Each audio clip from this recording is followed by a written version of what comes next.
Hey, what's up, Jack? I think we're in the wrong stream now. So, Let's have a look. yep, it's in the wrong one. Yeah, it actually is this time. It's in the wrong one. Yeah, I'm not. Are you live? Yeah, we're live. Yeah. No, it's not on that page. I'm on the page you created. Where is it then? We're supposed to be on YouTube. Yeah, it's on the right one. Oh yeah, yeah, we're live. It's on the right one. Hey, guys. Yep, it's in the wrong one. So, what's up, Jack? How you doing? Yeah, I'm cool, man. I need to mute the stream. Sorry. All right, how you doing, man? Yeah, I'm good. I'm all right. And you? Pretty good. Pretty good. Just trying to figure out this technical stuff as usual. Yeah, we made it. 8 minutes late, but Yeah, whatever. we're here. Caitlin's in the house. What's up, Caitlin? I'm all right. Jules. Hey, Jules. So, what's been on your mind there, Jack? What's going on? Not much, man. Like same old, you know. Just really just getting on with life, just working. But yeah, I spoke to you yesterday, didn't I? I've been like listening pretty heavy to the Neville Goddard audiobooks on YouTube at Yep. work. We discussed that. Yeah, they're good. They're really good. There's a lot of stuff about like manifestation and using the imagination as like the vehicle for the as the vehicle of manifestation. But I mean, I don't know. I'm not really too bothered in the manifestation thing. I'm more bothered about the demanifestation thing Right. in totality. You know what I mean? Yeah. A lot of people think that don't realize that what we put our minds to in a collective and in a personal way, I think contributes to our reality as a whole, you know? Oh, definitely. Definitely. You have to sustain a winning mentality in your mindset, but not necessarily towards like financial success, etc., but like spiritually successful, I guess you could say, you know,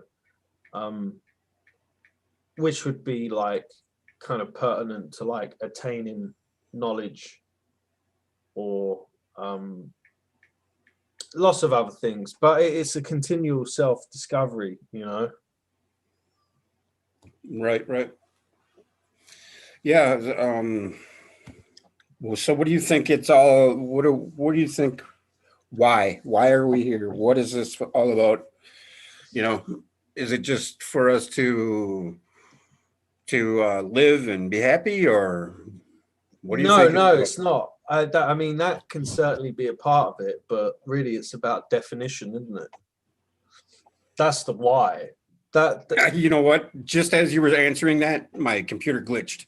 Repeat what you just said. it's I said it's not about like it's about the why is like the definition, you know, to define something.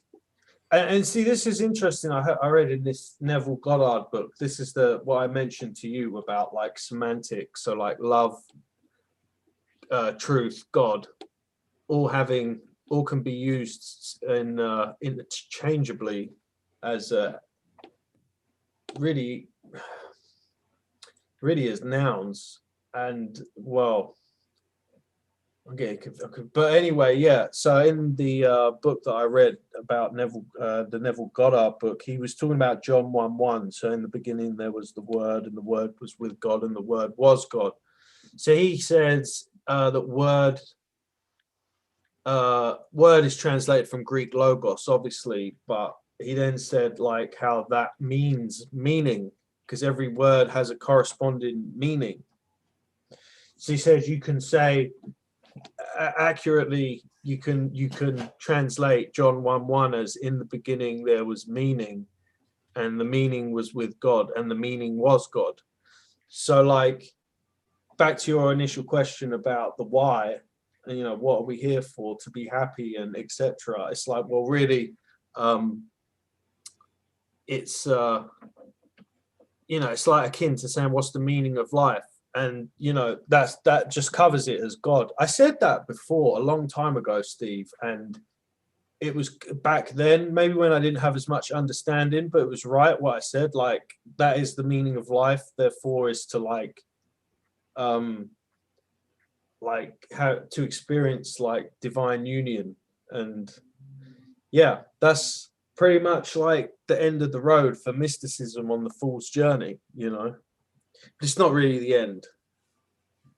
Is there ever an end? Ugh. I hope No, so. I I'm don't tired. think so either. I think we're in a perpetual state of self-discovery, first and foremost, because self-discovery to me now, I've been running into a lot of people that haven't been having a lot of synchronicities. Mhm. And the way I see it is, if we are all one and we're all, interconnected, Mhm. wouldn't synchrony be the law of the all? Synchronicity be the law of the all. Yes. You're talking about like Jungian synchronicity. You So know like, how I think, do you know what I think it is? I think that what it is that the mathematical model of like God in terms of the cosmos and the rules of physics, how they all interweave and interlace, that is not a definition of spirit, like the No. mathematical principle at all. It's not. And spirit will communicate with us through symbolism, and synchronicity is a vehicle that spirit uses to communicate with us. But again, it's like more subconscious communication. It's like when you look at a tarot card, it's best not to like look up the definitions of the cards. It's best just to look at it and stare at it and meditate on it, because then it will get your right brain kind of moving. And it's almost like vibration. You become on sympathetic resonance with the card, so you start to like intuitively understand what the card is showing. And some of the websites are really crap, like their definition. But yeah, did we talk about the tarot, Steve? No, not yet, but the Free Press chimes in and says, I thought everything is consciousness and we view our human work through the lower plane. Yeah, that's an interesting thing I learned about what Neville Goddard was saying, which was something I didn't fully like understand, is the way he put it. But he said like there's an infinite amount of states of consciousness, like, so to be wealthy is a state of consciousness, to be like unaware is a state of consciousness, to be like, I don't know, there's all sorts of different states, and like the soul inhibits them temporarily as it moves through its journey, so Yeah. I think that synchronicity it is prevalent to those who, it sounds kind of counterproductive or counterintuitive to say it this, sounds but illogical, yes, if you're hyperlogical. yes, but I think that some of us that recognize synchronicities are on a spiritual, a hiatus, or not hiatus, but a spiritual journey, is, if you will, like we're trying to get in touch with the spiritual side of things. And then therefore, as we go through life, like me, for instance, the 333 thing pops up whenever I'm starting to stray from it, or you know what I mean? Whenever I'm not thinking about recently, when I'm Yeah, not thinking about my spiritual aspects of what I'm trying to do, yeah, then it'll pop up more, and it'll kind of steer me back to it. right, That's yeah. for me though. Interesting. Yeah, no, Paul says, but real wealth is not in the mind, like having lots of gold. that's what is it what Vishnu says to Arjuna? He says, behold my mystical opulence. which is such a great quote. It's like, yeah, because your faith is your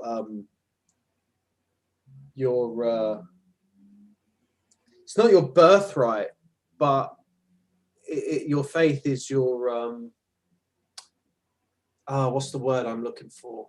It's your like fortune. You know, this fortune is in, you know, being rich and famous and living, having a like amazing career, whatever, in a public field arena, etc.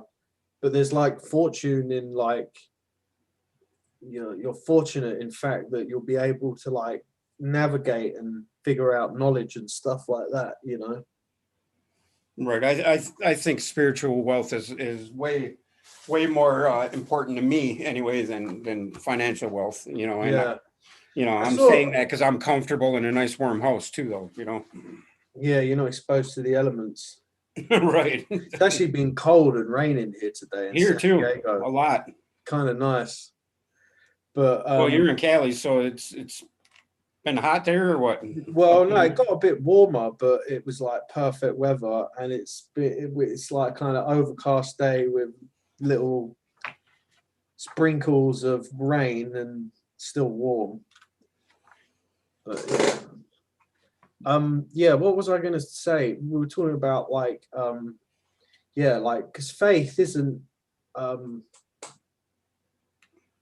you know, there's a distinction in there, like between like faith and actual faith, because actual faith comes off the back of knowledge, you know, and it doesn't matter if you know something's true experientially, it doesn't matter whether other people want proof of it or not. If you experience something and you know it's true through your experience, then it really doesn't matter what other people think, does it? At all. I mean, do you know what I mean? Like it becomes relevant, not like in a kind of I don't care about other people's opinion way. Um, but yeah, because you know, Kabbalah is reception of knowledge, but that's through that reception is through an experience, you know, of some spiritual or mystical inclination. So yeah, it's What? funny that sorry, it's just go on, Steve. You're gonna No, say. go ahead. Finish what you were going to say. I was just reading Thoth's comment. He's talking about classic psycho behavior, and there's an Israeli professor of psychiatry that I watch on YouTube, and he's an aware narcissist. And I found a couple of his old videos where he was doing some exegeses on like the life of Christ and stuff, and he was just going on about how Christ was a complete narcissist, and he was like, "See, look, like he's getting narcissistic fuel from all his followers." He's like, it was very interesting. But it is funny though, because like you will see that archetype of person, particularly in the past, like gravitate towards the church and stuff. But I thought that was kind of funnier than Richard Dawkins, just a narcissist, just going on about how Jesus is a narcissist and that's all the Bible is about. It's pretty funny. I thought maybe you gotta watch it, but yeah. Well, Thoth says, interestingly enough, Thoth says, you brought this on yourself. Your skin color is a curse from God. Our religion says we can enslave you to punish your ancestors. I don't know what on earth he's talking about there, but whatever. Skin color. But, you know, bringing this upon yourself and a curse from God would be the one and the same thing because, you know. I don't think God dishes out any curses to anyone. Well, no, I mean, in a roundabout way, yourself, you know, if you're bringing stuff upon yourself, you know, it is a curse from God because you're bringing it upon yourself. in one way, but then that's the differentiation between like the ego and like the divine, isn't it?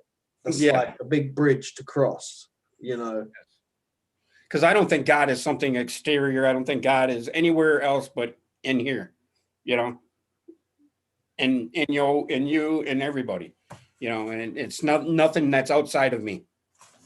It's no abode, really, you could say. Paroma has no abode. Right. Everywhere and anywhere. Right. at once. That's why it's called ineffable, right? Yeah. No, absolutely. And that brings that's why Ptahhotep, when what's on this blank piece of paper? Nothing. What can I put on that blank piece of paper? Everything. So from the nothing, everything is. Yeah, it's weird. Like writing stuff down for some reason with a pencil on paper can like help bring something to help it come to pass. Like I think when in Genesis, when it talks about how man has abode or sorry, dominion over like the animals and the fish of the sea and the birds of the sky, etc., etc. It's almost like talking about how like what you think about you'll bring about. Do you know what I mean? Because Yes.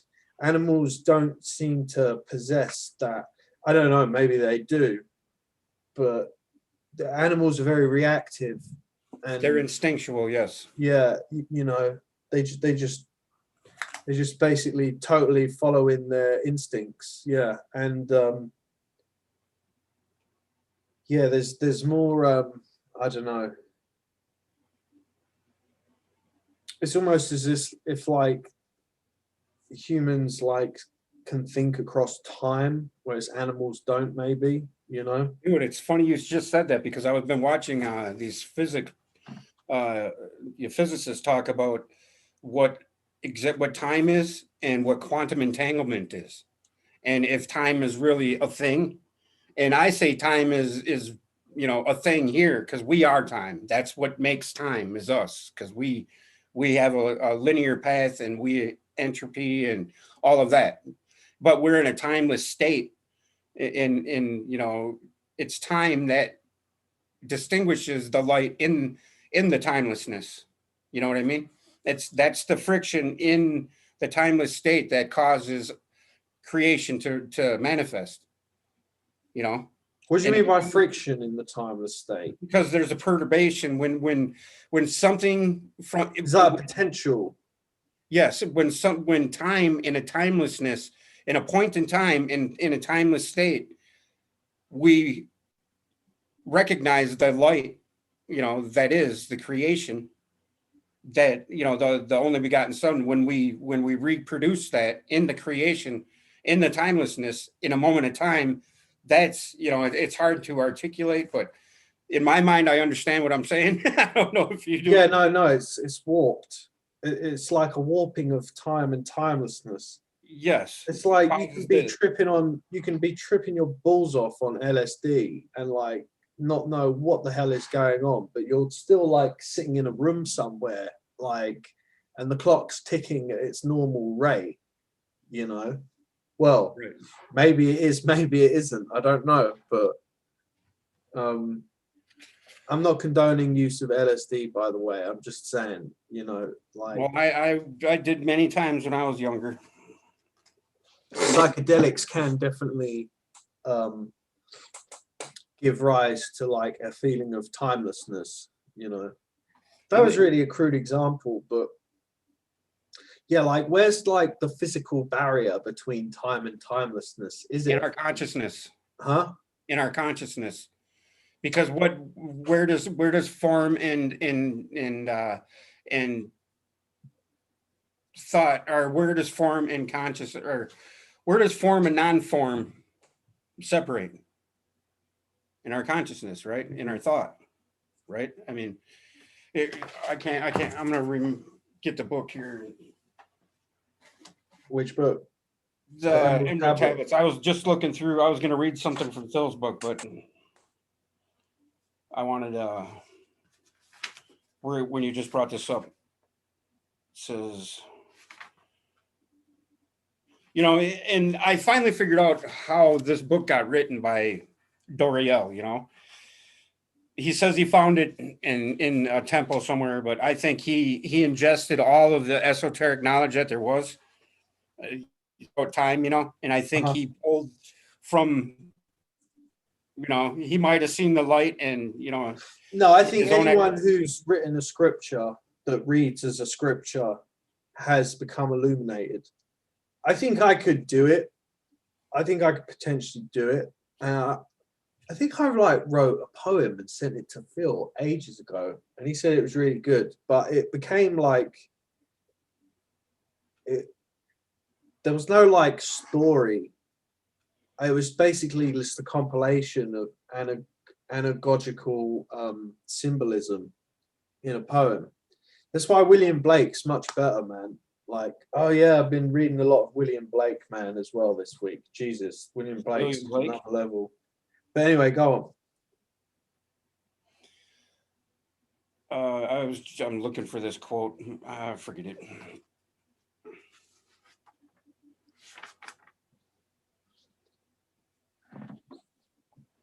Yeah, whatever. Yeah, but I wanted to read this from Phil's book when we were just talking about that concealed, because when I said that when Thoth said that you bring a curse upon yourself, and I think he was talking about being black or being dark skinned was a curse from God, but I didn't understand what he meant at the time. But concealed in the heart of all beings is the Atman, the spirit, the self, smaller than the smallest atom, greater than the vast spaces. The man who surrenders his human will leaves sorrow behind and beholds the glory of the Atman by the grace of the Creator. We fell from divinity to gain gnosis and ascend again. That cycle involves what is commonly known as death, or expansion into the abyss. But death can be experienced without dying. As the saying goes, if you die before you die, when you die, you don't die. Choose death. What's that I said to you, isn't it? Oh yeah. No. This statement is about dying before you physically die and lose your body for good. When this happens as a result of meeting and merging with God in spiritual union, we ascend, expanding into the abyss or underworld, otherwise known as the mental plane. However, it is only the individual who experiences the abyss as an expanse in terms of the physical cosmos. The abyss is zero-dimensional and practically non-existent, a tiny dot, a point from which the cosmos expands. As we find in modern cosmology, the Bindu or Hindu or Buddhist would say a singularity corresponding with us. In the Christian tradition, we hear about the shamrock of its three-leaf structure pertaining to the unity of the Trinity, 3 leaves but 1 leaf. As they say in Kabbalah, the great mystical tradition, the 3 great infinites of God are Ein Sof, and Ein Sof Ar. A standard interpretation follows, and we won't go into that, but it just talks about the nothing or the no, and because Ein is the nothing, which is spirit, right? The 3 veils of negative existence. Spirit 3 veils of Ketha. Yeah. Yeah, it's trippy to think about it, really. Yeah. But really there's like, well, you'd say singularity's one, Paroma's another. And I've never been able to work out if Dart, the hidden Sephira on the Tree of Life, that's kind of in between Hesed and what's it called, Binar, above Tiferet, but in between Tiferet and Keter. I was wondering if that corresponded to like the abyss, because it's hidden, it's not actually on the Kabbalah, and the abyss or the mental plane is hidden from us here. It's totally like hidden from us. I'm looking around, I can't see it anywhere. But you're using it's not out the window,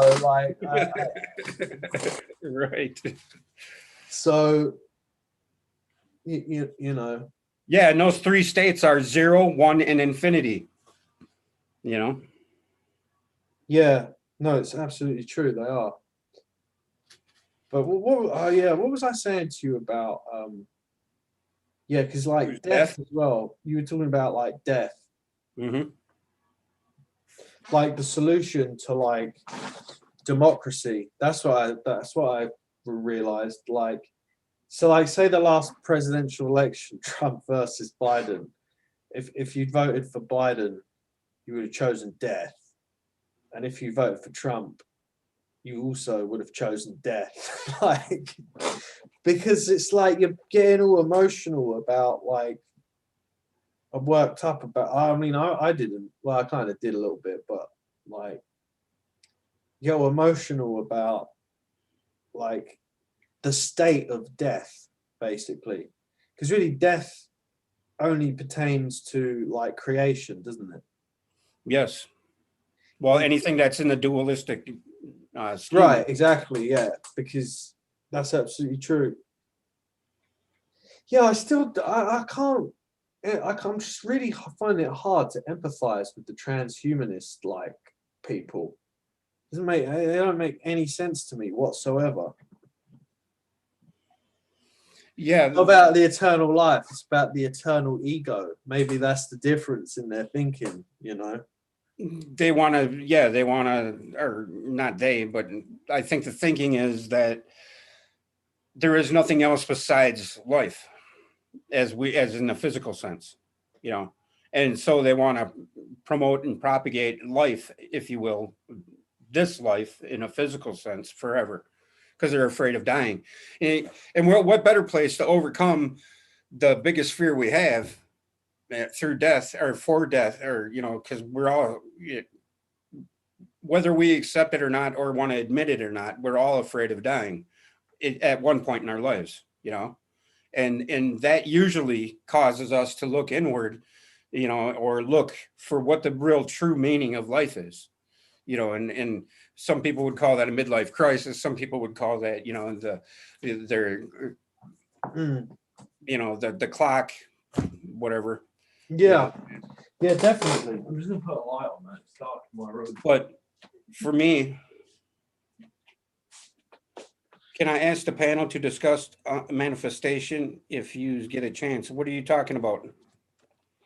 What do you want to talk about? Me? No, somebody's Oh, asking a question. the chat. I don't know. I don't really care. Like, we just see where we go, you know. No. Somebody in chat's asked, can we ask the panel to discuss manifestation? If Oh, you get a chance? well, what aspects of manifestation? Manifestation, I think maybe as As in creation, or the loop, you know, what's going on in the world, the zeitgeist, you know, because I think we all contribute to the zeitgeist if we pay attention to it and if we have emotional attachment to it. oh yeah, definitely. Yeah, no, if a lot of people put a lot of emotional fuel into that whole thing, then, you know, yeah, it's going to seem more severe. But again, it's just a passing state, isn't it? It's like, you know, even COVID's pretty much done now. You know, it's like pretty much over. You know. Oh, no, you think so? Well, I mean, in terms of the intensity of the whole zeitgeist, yeah. Yeah, you mean as everybody being afraid of it, because everybody. I think a lot of people. I think as time's gone on, people have become less and less, like, worried about it. Plus, they had the vax, and that helped people feel better about it, and loads of people went and got it. I mean, I declined to comment on it because, you know, but yeah. Mars is the emotion. What does that mean? Mars can be like, I think Mars is like more like fiery emotion, you know, like anger and like possibly even rage, but like virility and that kind of thing. I always identified Mars as, like, you know, determination and drive, and like, you know, that's why people, like, they try and do these really like hardcore regimes, and they're like, they literally burn out because it's like you're putting forward a fiery Martian energy and you run out of steam, and then, you know, you can't work 60 hours a week and just keep doing it and doing it and doing it without having like leisure and time off. You'll just like crash. But yeah, we were talking about manifestation, weren't we? I mean, like, manifesting something or like not. I don't know. Oh, the vax will cause sponge brain. Yeah, SpongeBob will become a reality. Yeah, I will never do that. What, the vax? You're not going for it? Never. I'm gonna get like a Pfizer. I might get a couple of Johnson and Johnson. I like the look By of no way am I the telling anybody to Madeira do one. anything. Yeah, Pfizer's the King Daddy shot, isn't it? But I don't know. So many people I know have had it. Everyone in my family's had it, apart from my sister, who don't want to get it and feels pressured to get it. I said, if you don't want to get it, don't get it. Like, it's up to you. If you want to get it, get it. There's 7.83 thousand million people on Earth. If you remove the million and say 8,000 people on Earth, then with the fabricated numbers, 2 have died in a year from, oh, yeah. I don't know what that means, but To have yeah. nearly every 8,000 people actually died of whatever. Yeah, but that's just COVID, isn't it? It doesn't really bother me anymore. I don't really care about it anymore. It's not that I'm being like, it's just like I'm over it kind of thing, you know? Right. Yeah. To be honest with you, I don't think about it until I have to put a mask on to go in the bowling alley. Oh, have you got to wear it while you're bowling? Yeah, well, you just got to Oh, have it on your face, and nobody wears it right. Don't get me wrong. Nobody has it on their face right. They're, usually around their chin, or, I think we're just putting it on just so we can get by the health inspector in case the health inspector comes in, and doesn't yeah, see anybody with the mask on, and then they'll close the place down, and we don't want the bowling alley shut down. yeah. Well, interestingly, actually, this week, talking about COVID, I've taken this whole COVID zeitgeist as like a learning curve, basically. It's a lesson to learn from, especially in group dynamics when you have like, basically the whole world in this case. But yeah, I was telling you that European Super League thing, that JP Morgan were going to take over European soccer, and they crashed and burned. The deal collapsed. But like the deal collapsed, like because the media just slated the fuck out of it, and all these people came on and were like, "Oh, this is awful. This is so bad," and everyone thought it was a bad idea.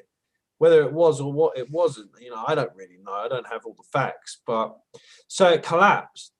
And it's like, so, it was a natural reaction from the media. They were right to kind of say, these billionaires just want to make even more money. But it's like, what I learned from this was the power of the media. Like, they really can influence like the collective massively.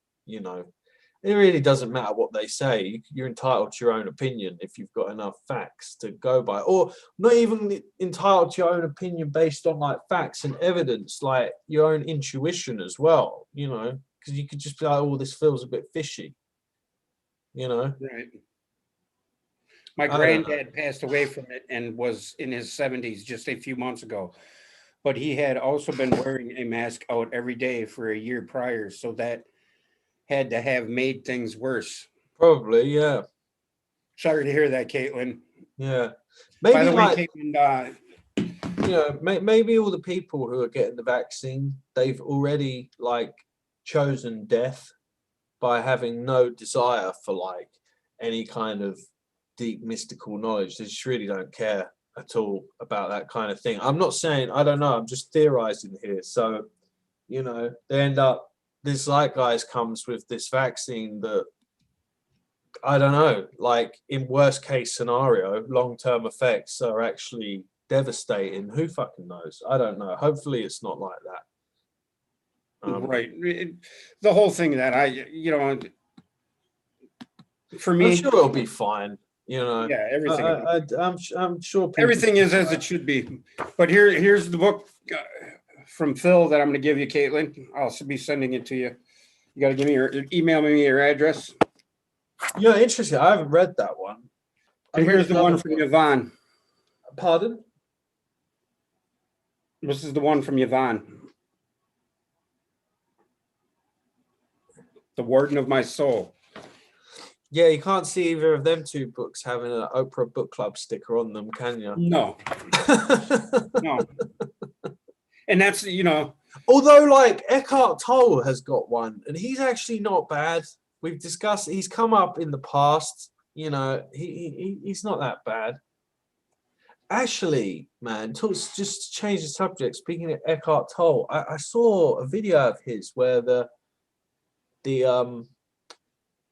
he was asked about like what is like the reason for like mental illness, and he didn't give a very good answer. He tried to give like an absolute answer but didn't like reconcile the relative to the absolute. And but having dealt with that straight up, like, it's, I don't know, it's a pretty tough lesson.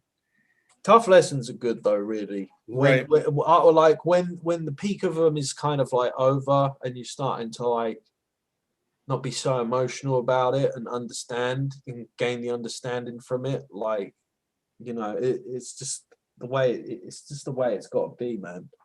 Maybe that's it. Maybe life's too easy for too many people. That's why they don't care about mystical knowledge. They're too comfortable, you know.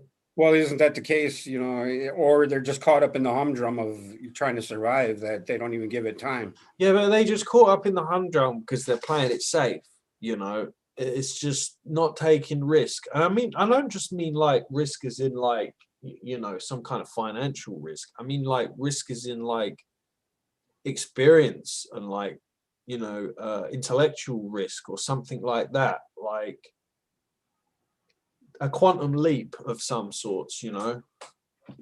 Right. The I forgot I was just going to say something, but I don't know. I forgot what I was going to say.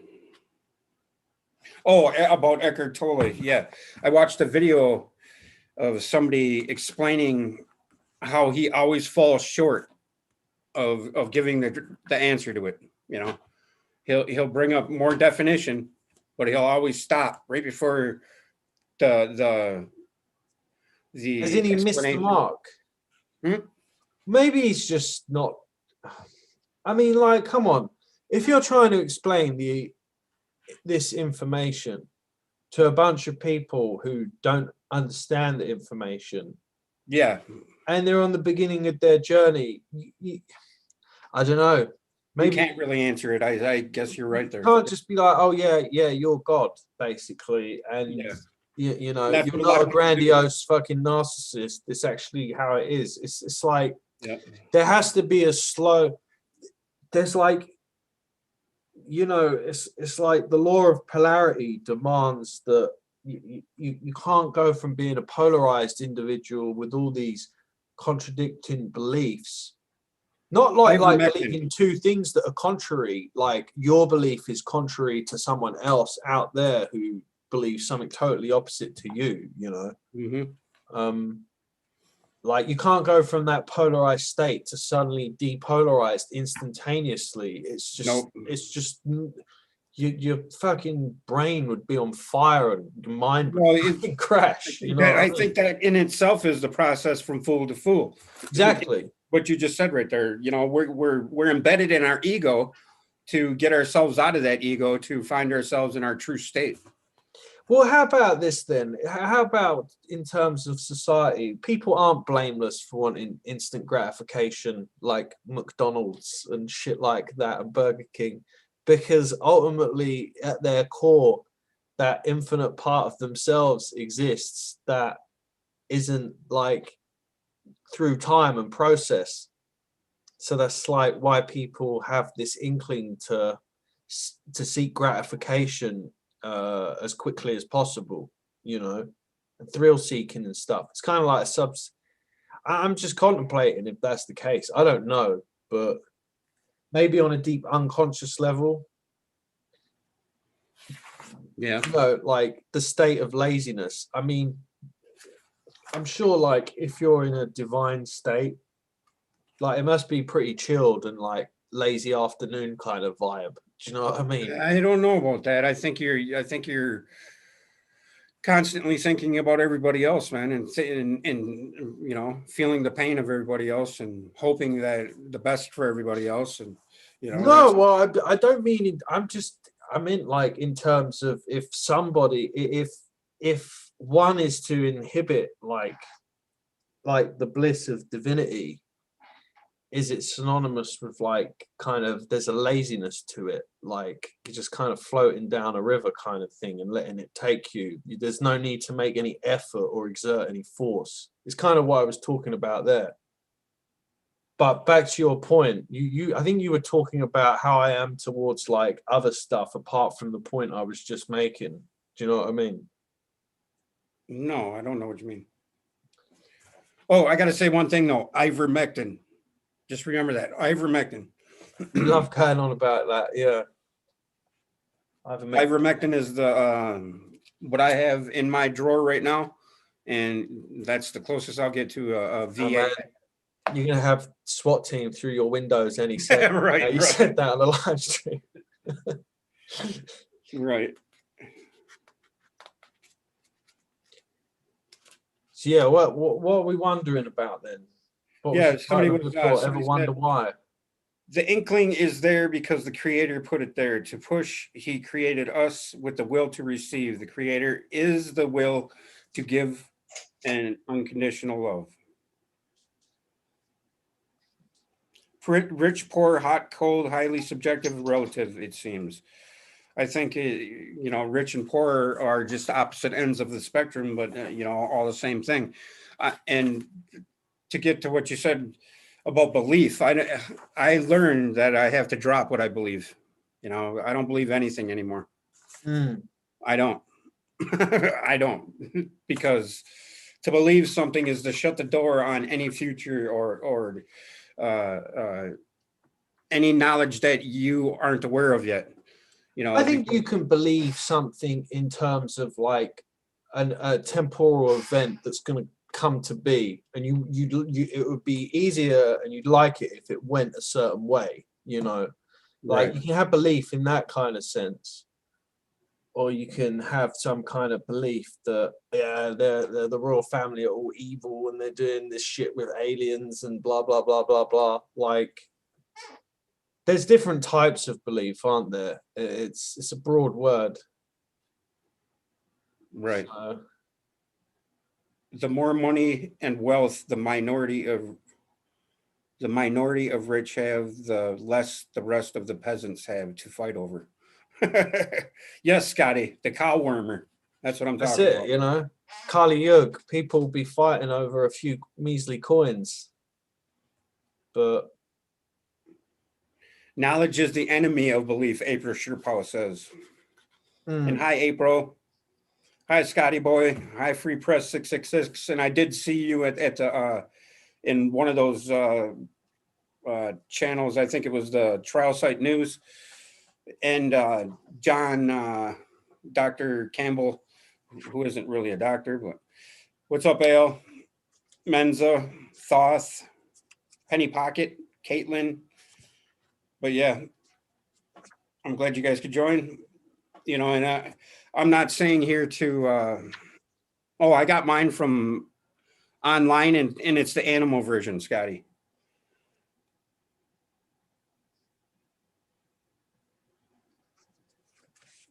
For worming my dogs. Black Love says, I believe in all of you. And you. I believe I can fly. I believe I can touch the sky. I dream about it every night and day. Spread my wings and fly away. Isn't that R. Kelly? I believe I can soar. Is it R. Kelly? It is R. Kelly, isn't it? I'm not sure. Here we are. So this is Zostrianos in the Nag Hammadi scriptures. Here's his definition of spirit. The attributes of spirit. No, this is Victorinus debating Arius. It says, it is everywhere and nowhere that he empowers and activates them all. The ineffable, unnameable one is from himself that he truly exists, resting himself in his perfection. Has not shared in any form, therefore he is invisible to all. He has taken no pattern for himself, nor does nor is he anything at all of those that exist among the perfect ones and those that are unified. That's a pretty interesting, but like, the key, I don't know how good this translation is, but we said that earlier, didn't we, when we were talking about spirit and the ineffability of it. Yeah. So Yeah, it's funny that you were just saying that because I was just reading the same thing, but and it brings to mind that, I had a conversation with my kid the other day. She said, because I just bought the book, the Bhagavad Gita, because I had only read it online and on Kindle and whatever, so I bought the paperback version so I could have it. yeah, And I like listening to the audio version of the Bhagavad Gita because you get all the like really cool like Indian sitar music in the background and stuff, and it kind of gets you more on rapport with like that way of thinking. Although really, it's very good Hinduism. It's an excellent religion. I'd say it's like the best one, just really by virtue of its paganism. I have no problem with paganism at all, so long as like you account for the universal one archetypally, really beyond archetype, then it's fine, there's nothing wrong with it. Like, ye have chosen other gods and chosen death. How dare ye, about you forsake the one? It's like, oh, come on, man. Like, right. Well, my daughter, she had said, well, she said, well, the Bhagavad Gita is written in or it's for Indian culture, or it's from an Indian perspective. yeah, it's through their cultural lens, absolutely. But I mean, it's written so like it's so direct and simple, the text to read. It really is excellent. It's the most palatable scripture, I'd say, in for like someone at a kind of beginner level of like mysticism or like religion or spirituality, etc. Right. She brought it out. She brought up she's like, aren't the Indians saying isn't it like how Christians, if it's like a Christian saying that they're from Indiana and they wrote the Bible. And I said, wait a minute, what do you mean by that? And she explained that, well, why is there two different religions? I said, no, they're the same religion from different cultural perspectives, and people just don't see that in the carnal mind. They see things as I know, how can you not see that? It's so glaringly obvious. Like, like it's like even Islam or Christianity, it's any of the Abrahamic religions, they're so totally different cultural lenses of the same thing. they're exactly the same thing. And they're just viewed. That's why the light itself is viewed as a boat. It's viewed as a lion. It's viewed as a cross. It's viewed as numerous things, And yeah, like literally a lot of things. Right. And a bale of hay, or there's a basket, tree. everything. So, Here, I wanted to read this and then ask you your opinion, because you just read what you read there, and this is pretty much in line with that. If the truth is all there is, it cannot be two things at once, because two in distinction and potential is a potential conflict, whereas truth stands alone. This implies that singular nature is unmanifest, i.e., not physical, which makes it spirit. The modern technical or impersonal term for this is zero dimensional, or that which takes up or needs no physical space in order to have any kind of existence. More technically, that thing which takes up no space is not a thing at all, but no thing, since whatever it is certainly not physical. It is ineffable and infinite spirit God. There is nothing else. If there is only God, there is only one to divide in order to create the means by which gnosis is gained. Yet one remains timeless and unchanged, retaining its oneness forever. If we express this in the simplest terms, we can say one is divisible by n, where n is any number. This simple expression tells us immediately that as the value given to n approaches zero, the value of one n approaches infinity and vice versa. That means that zero and infinity have an inverse proportional relationship around unity. The closer you get to one, the more you approach the other. Yet one alone is all there is. In this sense, it can be stated that zero and infinity are the same in nature. This calls to mind the idea of reaching the top of the highest mountain there is. As you reach the singular tip, that shrinks to zero size. The infinite expanse opens up to you all around it. So what do you think of that? I mean, that's a technical a technical way of describing, seeing the light, or what recreation of the light is, and that's it touches on the I don't know. What do you think? I don't know. Is that Phil? Yeah. Yeah. It sounds like something he'd say. Yeah, well, he started. Yeah, that's definitely. Yeah. He's trying to. He's explaining it using physics, isn't he? Really, to a degree. Well, in essence, the physics, it's all one thing. How we've wanted to divide everything from politics to church, state, to everything, and Life and by death. doing so, we put the blinders on to what we convolute things, because I think it's all interconnected. Like the spooky action at a distance. That is the quantum entanglement of our thought creates our reality. Yeah. Well, Tesla discovered that, like the instantaneous communication experiment, and doing it electrically. It's like you said, like about convoluting stuff. I mean, Jesus, how convoluted has all these theories of physics got?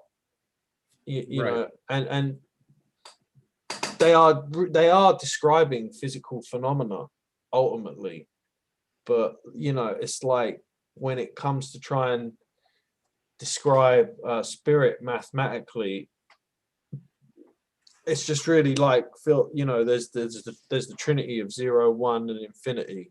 Mm-hmm.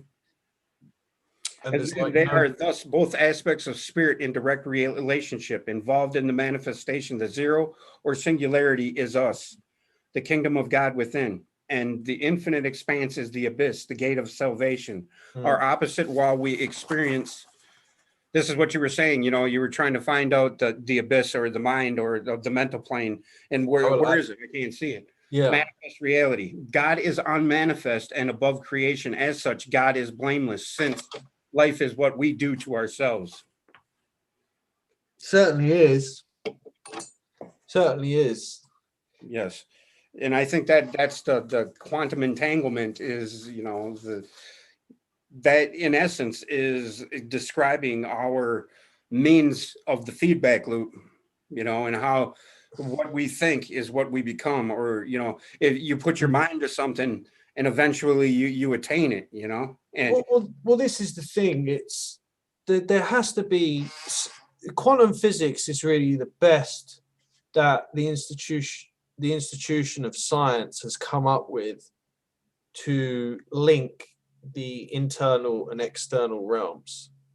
It's like the best they've come up with so far, and it's a laudable effort, but I still think there's more to it than that, and really it doesn't see there's more options of open available to you. It starts to get spooky in a sense, but not in terms of the quantum sense. It's like if you want to do any kind of like manifestation and test that principle and experiment with it in an occult sense, like you can pick any. There are different systems available to you to use, and they can be contradictory. Like the color of like Mercury in hoodoo may be different to the color of Mercury in like say more traditional Kabbalah. Yeah, when you put your mind into a system and say, okay, I'm going to use this system, then it's like you don't necessarily drive two cars at the same time, but they're still performing the same function. Do you know what I mean? Right. Get from A to B. So Michelle Seymour says, I wonder what would happen if we untangled the mass and got it straight, what heights we might reach. well, yeah, that's an interesting question. It's an interesting, it's very interesting to contemplate on that. I mean, I think there are a lot more options available to humanity than we're aware of. Oh, that was another thing I read about actually on that point. It's like I was listening to Neville Goddard. Like I was kind of half listening to it at work. I told you this, Steve, and like I just heard the sentence, "God is impersonal." I was like not fully listening, but I caught that bit, and I was like, "Huh, that doesn't make sense." So I like rewound it, and it said, "God is impersonal to like man who's basically in the lower state of consciousness, essentially, and like in the realm of cause and effect, basically, kind of like blowing around like a bag in the wind in samsara." And then yeah, so in that state there is an impersonal aspect of God, but it's not really like that, you know, like that higher. I don't even know if it's a higher state. Maybe it is a higher state. Well, I think that the impersonal, somebody that would think that the God is impersonal is somebody that thinks God is outside of them, right? I'm guessing, but or it's you're unconscious of the personal nature of spirit, basically, and it hasn't been proved logically, so you can't go with it. I'm just theorizing here. I mean, like, I don't know. I might have like used to think like that when I was much younger, but yeah. Right. All I know is, Seth chimes in with people are brainwashed into believing that being good, moral people will bring about success. There are bigger things or more successful things or bigger aspirations than this life in itself, too. Mm. In my opinion, if I die being a good, moral, upstanding person trying to help my neighbor, so be it. Mm. Doesn't mean I'm going to go walk out in front of a bus, you know, because I'm Yeah. good or I'm moral. you Yeah. know. Hey, how long are we going to keep going on for? Because No, whenever you want to be done, we'll be done. yeah, I need to take like quick. I need to take a quick. We can go on for like another half hour, 45 minutes if you want, but I'm gonna have to take a quick break if we're gonna do that. It's up to Yeah, you, totally. we can take a break, whatever. Doff's banging on about psychopaths in power, but this is it. Like, yeah, it's like you choose Trump or Biden, you chose death. You know, these people are death is their domain. You know. Right. I'll be right back. All right, bro. Yeah, what I'm getting at here is that, I'm not saying that we can just think up shit out of the clear blue sky, or just think that, being good is going to bring about wealth, success, or prize as far as financial freedom. What I'm saying is being good, moral, and being of good mind, heart, and soul will bring about spiritual freedom. Because you can't be an evil son of a bitch and think you're going to achieve the highest state. You may not think that that's important to you, yet, I think that if you're here listening to this and discussing what we're discussing, you're of the same mindset, and you're here wondering, is there more? Why are we here? What is the point? And for me, the point in me doing this, as you can see, there should never be any commercials on my channel. There should be, and none of what I do is attached to money, except for I pay for the YouTube and the Zoom. But I'll be back in 1 sec, Steve. yeah, no problem, bro. But I just wanted to, just clarify that, Lion of the Lamb of God. God's name is Yahweh. There's only two doors to supernatural realm, light and darkness. Anything outside of Christ is satanic. Yeah, I bet Sadhguru is with you on that. Be in your natural state. Love is the rule of my day. That's where we need to be. Yes. It's the reward as in the doing of it. Yes. The fruits of your labor. Yeah. You sow the seeds that you sow the seeds that you want to grow, right? Then these same women whine that all men are like those they always choose. Right. Sin will be judged and punished eternally without God's forgiveness. If you confess with Jesus as the Lord and believe in your heart that God has raised him from the dead, you will be saved. That's not, you can't just believe that you're going to be saved and you're going to be saved. You have to see the light for yourself, I guess. You have to complete your divine union. You have to do what's right for you, I guess. So yeah, I am the door to the sheep. All who came before me were thieves and robbers, but the sheep did not hear them. Yes, that door you speak of is in your mind. It's the light. That's Jesus, the pineal light, the 13 in the middle of the 12 paired cranial nerves. Yes, the light is Jesus, the way, the gate. We're only as efficient as what we learn takes time. At my age, you are unclean, wear the unmask and get the shot. Right.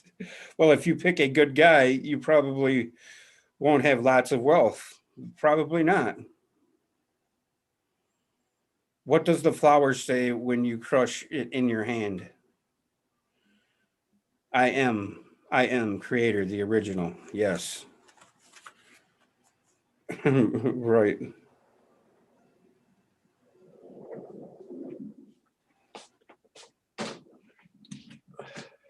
Ted Turner, who wanted a one child policy, but not for him. He had 5 kids. Right. If God is mere nature, then who did Adam walk and talk with? Who did Moses speak on the mountain? Moses is literally the light. If you look at the description of Moses, you see that it's the light. Moses is the light. Yeah. I don't know if God is mere nature like what's meant by nature. Like nature. Well, I think nature is the demiurge. No, I understood what you said, but I'm more about the context of the question. Like, so you need to know that to me, the creator is separate from God. Creator, the light, Jesus is the only begotten or the creation of us in union with God. God is everything and everything but ineffable and undescribable, unnamed, yada yada yada. Right. And that's where I think Kabbalah falls short is they think, or I don't know if they think that there's a distinction between God and the creator, but I've asked the question before to everyone in the Kabbalah, on that Kabbalah channel that I watch. And, I still love the people there. It's just, they always give me a roundabout answer and kind of tiptoe around that answer. And they never distinguish what like you were just asking. I don't think, nature isn't God. He's everything. But well, I mean, you could talk about the nature of God and use nature, play around with the semantics of the word nature. But I mean, yeah, it's kind of more ultimate than just nature is in, the trees or the forest, the fields, the flowers, the birds, the bees, etc. But yeah, I can stay on for another 20 minutes or so, Steve. It's just I got to cook dinner, so I don't eat too late. But yeah, right. Yeah, I don't know. Does anybody have any questions or anything they want to ask about, or because to me, I don't know. I don't even want to open up that can of worms, I guess. What a can of worms. I won't ask. God would be am not she. God will be am and not she. Well, yeah, it's like Yes, very both good. aspects of gender are through the unity of God, Timeless truth says unmovable. Yeah. Yeah, immovable. Yeah, definitely. Yeah, free press. You noticed that too. You look at the Nile Delta, and it's in the shape of a brain, right? Let's have a look. I've been trying to point that out to everybody, and nobody sees that, but I do. Right, and fire in the middle is pyramid, right?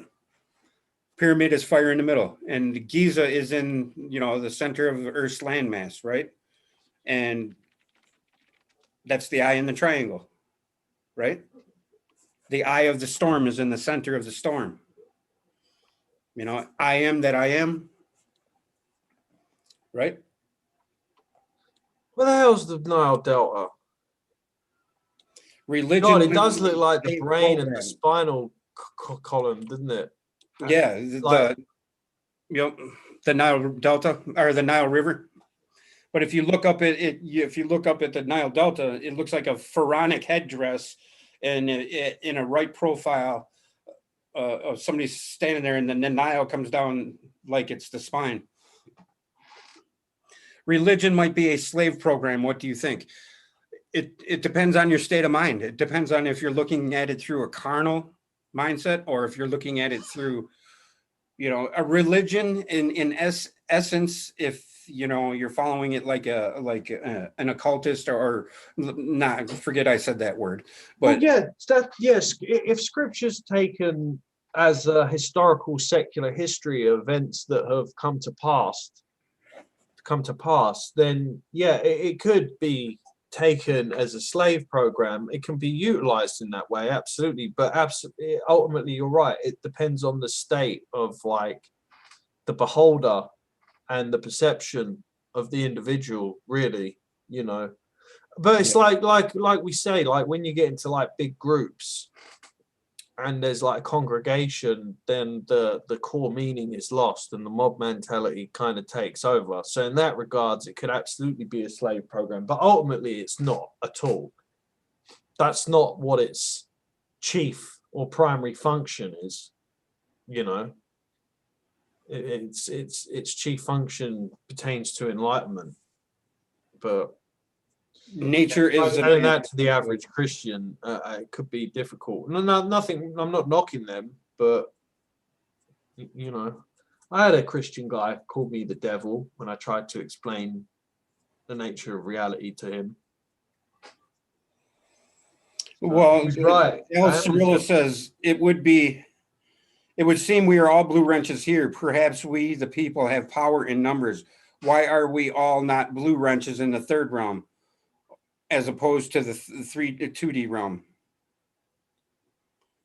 I think we here's my analogy of the whole zeitgeist thing, the whole them, they, and this is how I try to live my day-to-day life in reference to that. And it's getting hard around here to do that because of, by the way, Chauvin was found guilty. Another guy was just shot by the cops here, and people are just going crazy. But anyway, I see the whole thing as I take responsibility for my input, whether it's good or bad.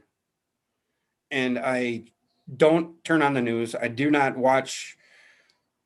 And if I do, I try not to put any emotion into it because it starts getting me. And there's things in the words like emotion, what is that? All of that. But I take full responsibility for my part in this world.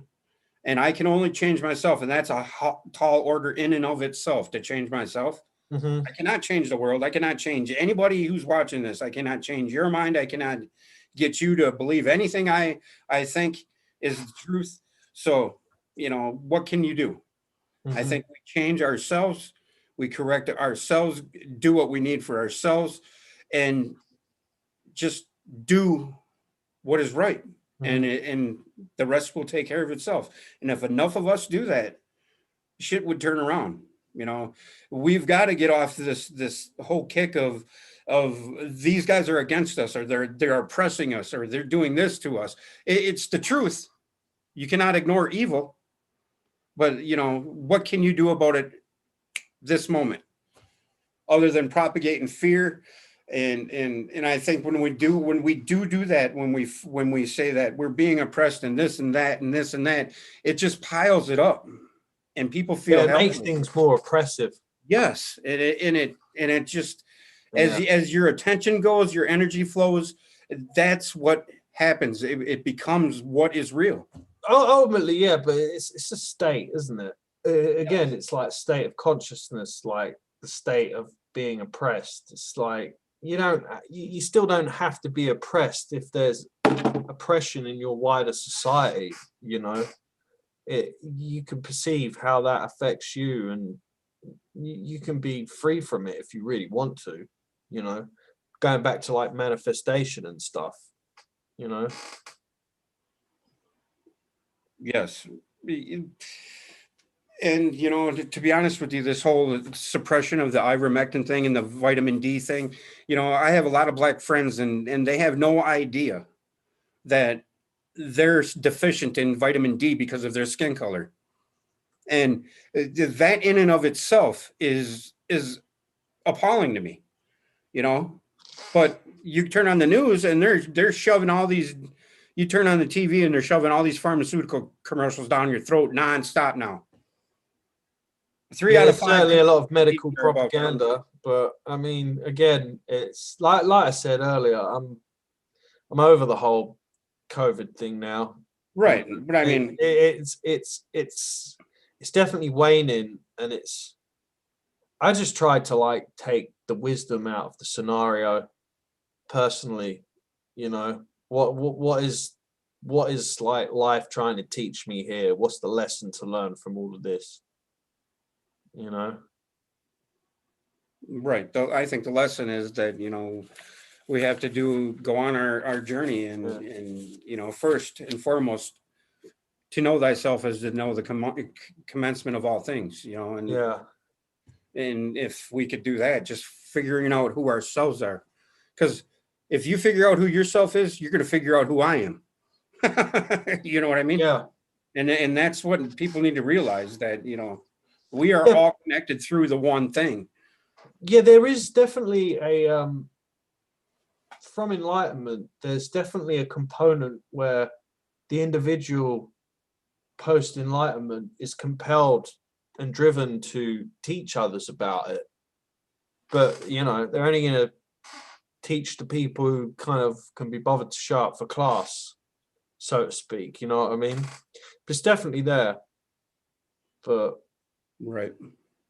But yeah, I think we can call her quits there, man. I mean, yeah, I got cooked food. It's already half bloody 7 here. Oh, it's nearly 10. It's half gone 9 where you are. yeah, it's 9:20 here. You got work tomorrow. Yeah. Actually, I gotta go do something at my aunt's, do some flooring, and yeah, work's starting to pick up again. I just got a block job for next week, so yeah, Yeah, cool. Yeah. I'm gonna be working. Yeah, all right, Yeah, dude. feel good. Well, I'll let you get going, and I hope everyone in the chat enjoyed it. This was quite a good, lucid discussion, actually. Interesting.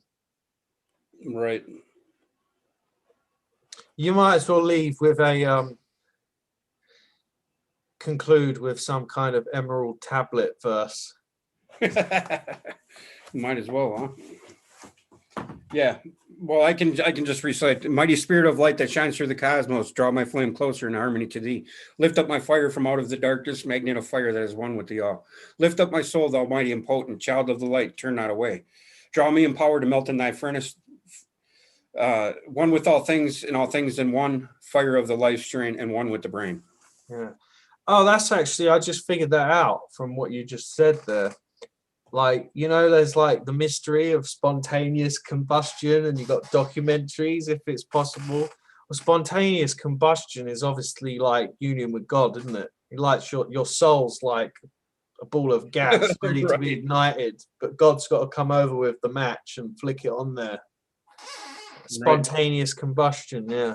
And remember, man is a star bound to a body. And when I say man, I mean the perfected woman and man, because man is both. Yeah. Man is a star bound to a body until in the end he is freed through his strife. Only by struggle and toiling thy utmost shall the star within thee bloom out in new life. He who knows the commencement of all things, free is his star from the realms of the night. Cool. All right, buddy. All right, bro. Well, take Love take care, and yeah, until next time. Thanks, Peace. Al. Thanks, Mary, Caitlin, Thoth, Free Press, Deborah Truex, Ulick McGee, Scotty Boy, Michelle Seymour, April Need to Know, Penny Pocket, David Castle. Who else am I missing? I think Black Love was here. Caitlin, I think I said your name. But yeah, thanks everybody. Thanks for joining us, and live in, love out. Nothing can phase us. Can I come in from the out now? Love, peace, chicken grease, y'all. Later on.